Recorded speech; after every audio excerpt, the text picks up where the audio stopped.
Bueno, empecemos con nuestro repaso de hoy. Son 7:34 de la mañana, a las 7, a las 11 de febrero. Arrancamos. Nervios del pulmón. Bien, acá el cuadradito rojo nos está preguntando los ramos cortos que nacen del ramo simpático, sí, los ramos parasimpáticos del pulmón nace del vago. Bien, efecto Haldane. Bien, el efecto Haldane es el efecto por el cual la hemoglobina, en el cual en presencia de oxígeno, la hemoglobina pierde su afinidad por el CO2. Ocurre fundamentalmente en los alvéolos. Es el fenómeno por el cual en la presencia de oxígeno afecta la afinidad de la hemoglobina por el CO2 y hidrógeno. Ocurre fundamentalmente en los alvéolos. Bien. Segmentación pulmonar. Bien, esto tengo que repasar algo. Bien. ¿Dónde se encuentra el nódulo sinusal? Bueno, el nódulo sinusal se encuentra en la salida de la vena cava superior, en la parte superior de la aurícula derecha. La salida de la vena cava superior en la aurícula derecha. Bien. Se situada en la mitad superior anterior de una depresión ubicada a la desembocadura de la vena cava en la cara posterior de la aurícula derecha, en el corazón, denominada cresta terminalis. Bien. ¿Cuáles son los colores de los electrodos frontales y dónde se ponen? Bien, hablando de los electrodos, son estructuras que se ponen durante el electrocardiograma. Los colores son para el brazo derecho tenemos el rojo, para el izquierdo el amarillo, para el pie derecho el negro y para el pie izquierdo el verde. A ver si estamos bien. Brazo derecho rojo, pierna izquierda amarillo, brazo izquierdo amarillo, pierna derecha negro y pierna izquierda el verde. Sí, a formar el triángulo de Itoven. Bien. ¿Cuál es la viscosidad de la sangre? Bien, como hablamos de viscosidad, sería en pascales por segundo, ¿no? Así que la viscosidad de la sangre va a ser de 3.5 a 4.5 pascales por segundo, a una temperatura de 37 grados. Bien. ¿Cuándo comienza el desarrollo del corazón durante el desarrollo embrionario? Bien, comienza a la cuarta semana del desarrollo intraembrionario con la formación de la placa cardiogénica. Con la formación de la placa cardiogénica. Bien. ¿Cuáles son los tipos de trabajo infantil y sus definiciones? Bien, el trabajo infantil existe tres tipos principales, donde podemos nombrar el trabajo insertado, el trabajo informal y el trabajo marginal. El trabajo insertado involucra un empleo en que el niño puede trabajar, pero bajo las leyes vigentes en el país en cuestión.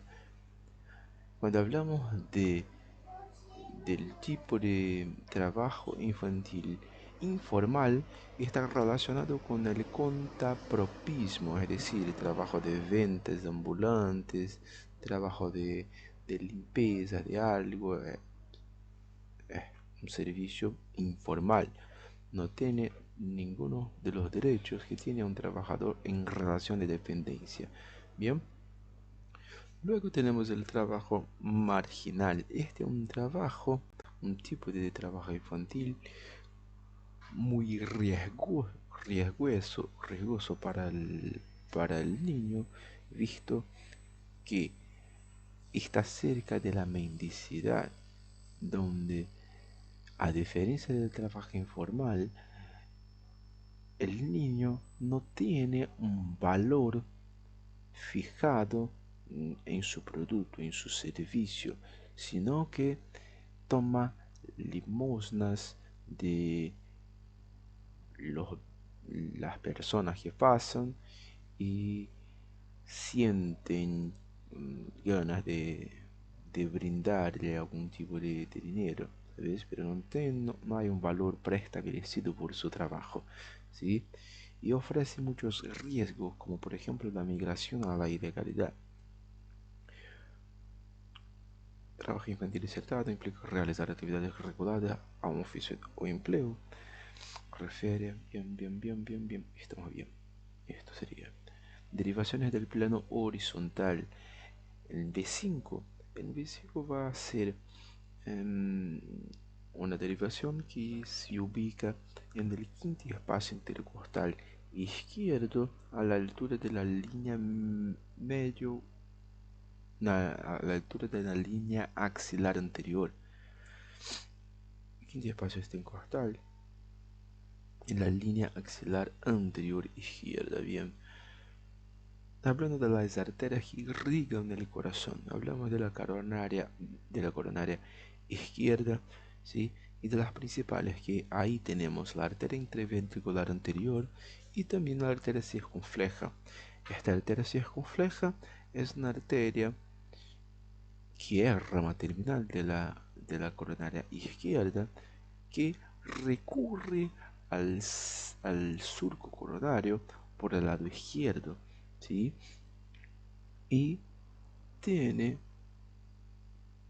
cuatro tipos descritos por el cuaderno del alumno, donde el más preponderante es el tipo 3, que se caracteriza por recurrir el surco coronario y brindar una rama posteroventricular. Surco auriculoventricular, bien, sí, surco coronario, surco auriculoventricular, rama posteroventricular en 75% de los casos. Bien. Este, el tipo 1 termina en la cara anterior del ventrículo izquierdo. El tipo 2 llega al borde.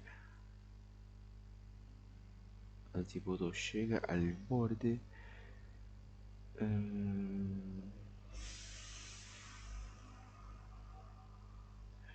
auriculoventricular. ¿Por qué yo puse alve?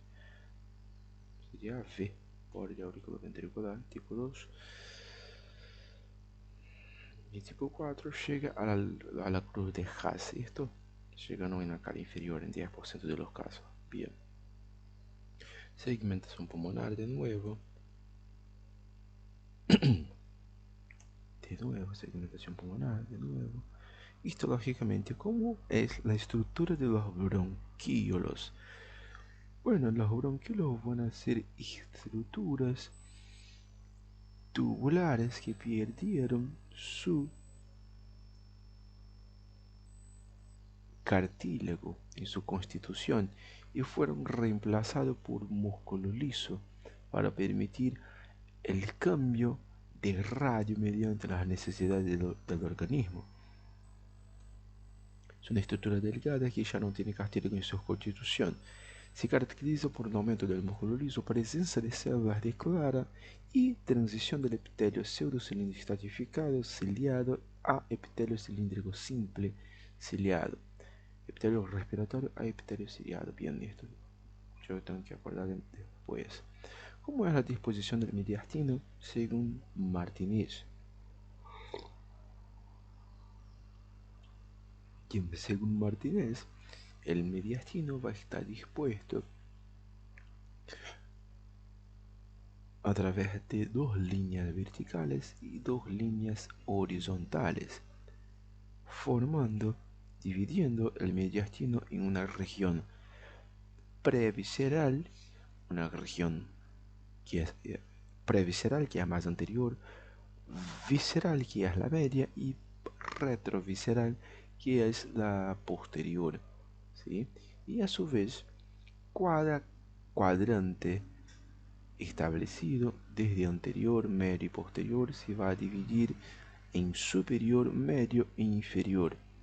O sea, tenemos una región previsceral anterior, previsceral media, previsceral inferior. De la misma forma tenemos una región visceral superior, media inferior, una región posterior, ¿sí? Retrovisceral superior, media inferior también, ¿sí?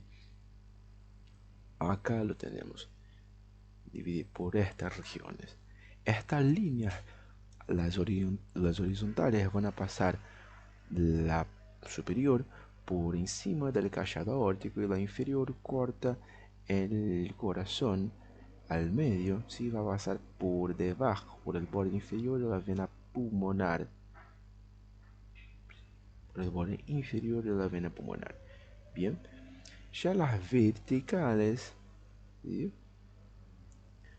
La primera va a pasar en la cara anterior del corazón y de los grandes vasos, y la cara posterior del esófago, la segunda. Bien, esto tenemos que repasar.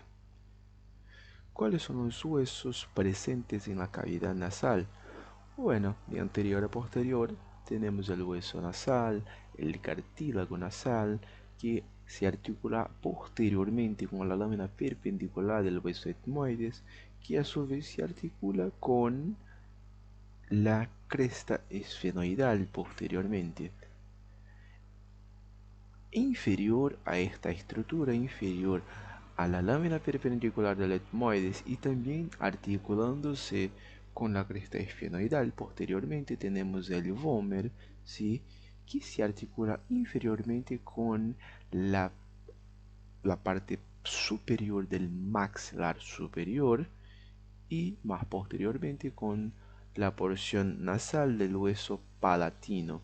Y para finalizar, cerrando, constituyendo las cuanas nasales o orificios internos de las cavidades nasales, tenemos los huesos pterigoides, apófisis pterigoides. Bien, ahí estamos. Lateralmente, sí, faltó mencionar, lateralmente podemos decir que tenemos las masas laterales del etmoides y el cornete nasal superior, inferior, sí, concha nasal, no, la cornete nasal.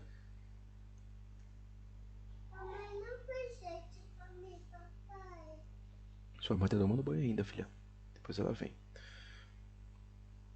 Bien, capacidades, volúmenes y capacidades pulmonares. Bien, dentro de las capacidades tenemos la capacidad inspiratoria, la capacidad residual funcional, la capacidad vital y la capacidad pulmonar total.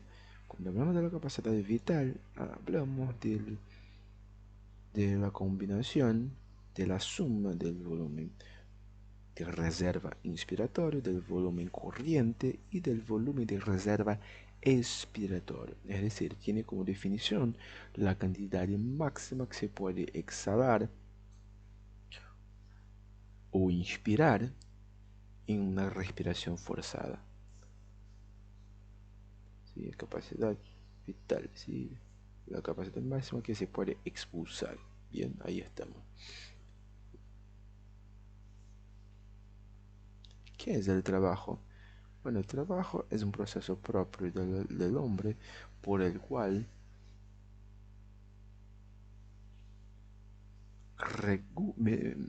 regula su metabolismo y a través de la interacción con la naturaleza. Es un proceso común por el cual el hombre medía, regula su metabolismo y controla mediante su propia acción su interacción de materia con la naturaleza.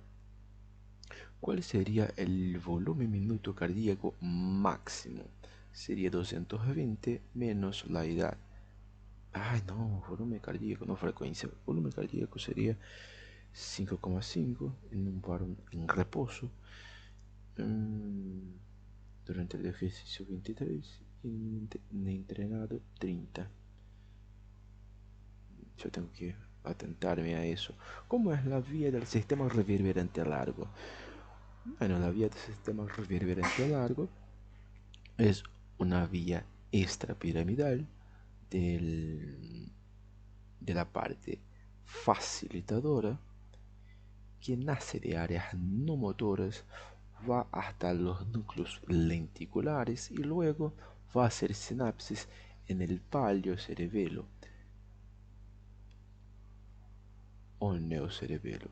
Palio cerebelo. Del neocerebelo va al núcleo interpósito, del interpósito va al núcleo rojo opuesto y este va al tálamo ventrolateral, que este sí vuelve a áreas motoras.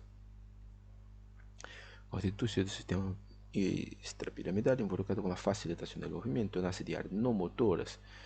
Núcleo del puente, ¿sí? O núcleo lenticular que dije, el núcleo del puente, corteza neocerebelosa opuesta a neocerebelo, núcleo dentado no interpósito, neocerebelo opuesto, después núcleo rojo opuesto, tálamo ventrolateral y áreas motoras de la corteza. Sí.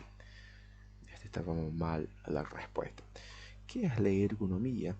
Bueno, la ergonomía es una construcción interdisciplinaria que busca conocer las condiciones de trabajo de los trabajadores, buscando mejorarlas y adaptarlas a sus situaciones. Es una disciplina que se centra en el estudio de la interacción de los seres humanos y su entorno. Su principal objetivo es diseñar, adaptar sistemas, productos y entornos laborales para que sean seguros, eficientes y cómodos para los trabajadores. Bien.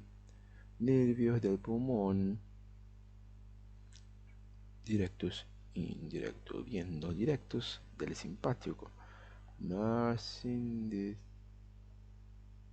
la cadena simpática, ¿no? En la altura de T2 a T4. Los indirectos, si no me acuerdo mal, sale de los ganglios estrellados. A ver, ganglios estrellados, bien. Papel del juego en la constitución del objeto perceptivo y del juicio de percepción. Bien, a través del juego el niño puede tener un acceso a través de la interacción lúdica con su entorno. El niño desarrolla habilidades cognitivas y emocionales que le permiten reconocer, representar y comprender los objetos, las situaciones que lo rodean, sentando las bases para su conocimiento y el desarrollo cognitivo. Toma un café. ¿Cuál es el papel de los cojinetes endocárdicos en el desarrollo del corazón? Bien, los cojinetes endocárdicos contribuyen a una adecuada aceptación del tubo cardíaco, tal como la correcta posición de los grandes vasos. Contribuye a la aceptación adecuada del tubo cardíaco y la correcta posición de las arterias principales. Su formación y función adecuada son fundamentales para el desarrollo estructural y funcional normal del corazón.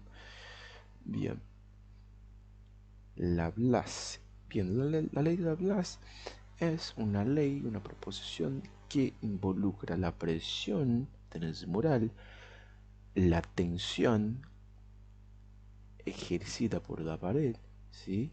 Y los cambios en el radio, ¿sí? Se aplica en el sistema circulatorio, donde la relación entre la presión interior, o sea, la presión transmural del vaso, el radio y la tensión de la pared van a estar relacionados. Esto yo tengo que repasar un poquitito más. Características del juego en la fase sensorio-motora. Voy a comer un bolo.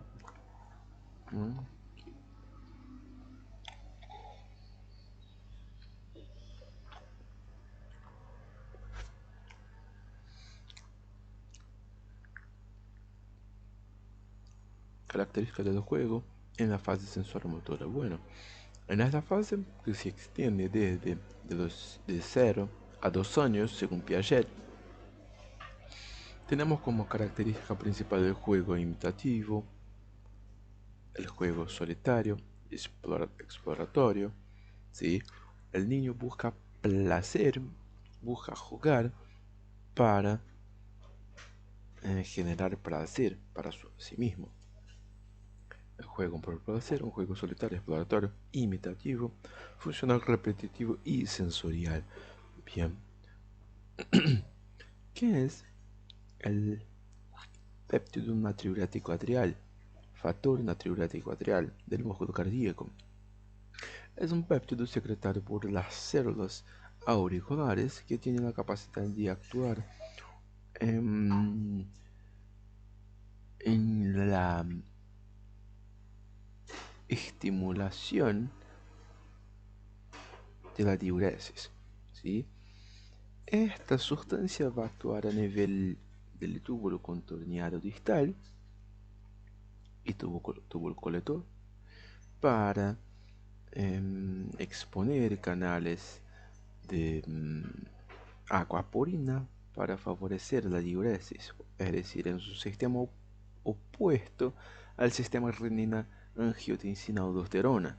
Además de eso, va a tener otros factores como disminuir la síntesis de secreción de renina por las células justaglomerulares, disminuir la secreción de aldosterona a nivel de la glándula suprarrenal y realizar una vasodilatación.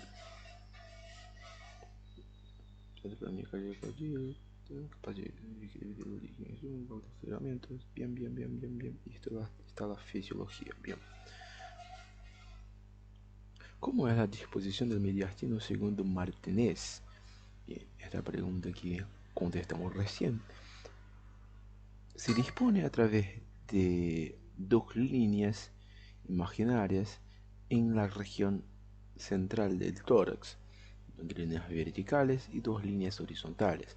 Las dos líneas verticales, una anterior y una posterior. La anterior atraviesa por la parte anterior del corazón de los dos grandes vasos y la posterior por detrás del esófago. Las líneas horizontales tenemos una superior y una inferior. La superior pasa por la cara superior del callado aórtico y la inferior por el borde inferior de la vena pulmonar. Va a separar el mediastino en 9 cuadrantes, ¿sí? Donde la primera columna hablamos de una región previsceral, la columna del medio, hablamos de una columna visceral, de una región visceral, y la posterior llamamos de retrovisceral, y el cuadrante superior llamamos de superior, el medio y el inferior de inferior, como por ejemplo la región anterior o previsceral, vamos a llamar de región previsceral superior, previsceral media, previsceral inferior. Como acá está en el dibujo. Histológicamente, ¿cómo es la estructura de los bronquios? Bien, los bronquios son estructuras tubulares que perdieron su cartílago, que ya no tiene su cartílago, pero es caracterizado por un aumento de músculo liso, de la capa de músculo liso.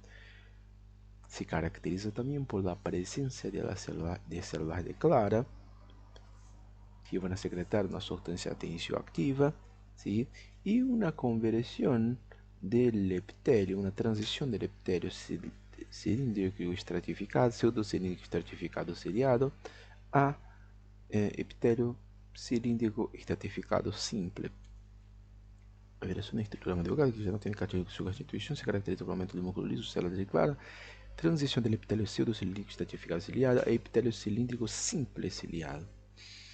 Bien, estrés agudo. Bien, ¿qué sería el estrés agudo? Bien, el estrés agudo es el estrés, son los cambios que se producen de manera repentina y tienen la capacidad de volver a su estado fisiológico natural, que sería la homeostasis. Está mal esa definición, está muy fea. Es una respuesta inmediata y de corta duración ante una situación desafiante. Esto yo voy a repasar. Yo voy a buscar de nuevo en Investigador. A lo mejor hay una definición mucho mejor que esta. Esto yo voy a ver de nuevo. ¿Cuál sería el volumen minuto cardíaco máximo? Sería en reposo de 5,5 mililitros, 5,5 litros por minuto. En ejercicio alrededor de 23 litros por minuto. Y en el sujeto entrenado hasta 30 mililitros por minuto. Presiones intrapleural, intrapulmonar, transpulmonar, bien, son presiones internas del pulmón, ¿sí? La presión pleural es de menos 5 centímetros de agua. La presión en reposo en alveolar va a ser 0. La diferencia entre dichas presiones sería la presión transpulmonar. Menos 5 centímetros de agua, la presión en la cavidad pleural. Bien, la presión alveolar en 0 centímetros de agua. Transpulmonar es la diferencia entre la presión pleural y la presión alveolar. Forma de abordaje del estrés laboral y la prevención de la promoción de salud. Identificación de factores de riesgo del estrés, de factores de estrés, evaluación de riesgo sociales, formación y educación, fomentar el equilibrio, trabajo en la vida personal, intervención y apoyo. Bien, bien, bien. ¿Cómo es la vía del sistema reverberante largo? Nace de áreas no motoras. Primeramente es una vía del sistema extrapiramidal, es una vía del sistema facilitador del movimiento. Nace de áreas no motoras, va al núcleo del puente, del núcleo del puente va a la corteza neocerebelosa del lado opuesto, hace sinapsis en el núcleo dentado y luego va al núcleo rojo del lado opuesto de nuevo. Este va al tálamo ventrolateral y este vuelve a áreas motoras. Núcleo del puente, corteza neocerebelosa opuesta, núcleo dentado, núcleo rojo opuesto, tálamo ventrolateral, áreas motoras de la corteza. Bien. ¿Qué es la ergonomía? Ergonomía es la disciplina que busca diseñar situaciones, ahora no me acuerdo, que se centra en el estudio de la interacción entre los seres humanos y su interacción. Su objetivo principal es diseñar y adaptar sistemas, productos y entornos laborales para que sean seguros, eficientes y cómodos para los trabajadores. Tengo que repasar después. ¿Qué es el estrés agudo? Bien, ahí finalizamos hoy esta pregunta a repasar. Es una respuesta inmediata y corta duración a una situación desafiante. Yo voy a buscar en el libro de Besteva y voy a poner la respuesta de esta pregunta sacada directamente del libro en la descripción.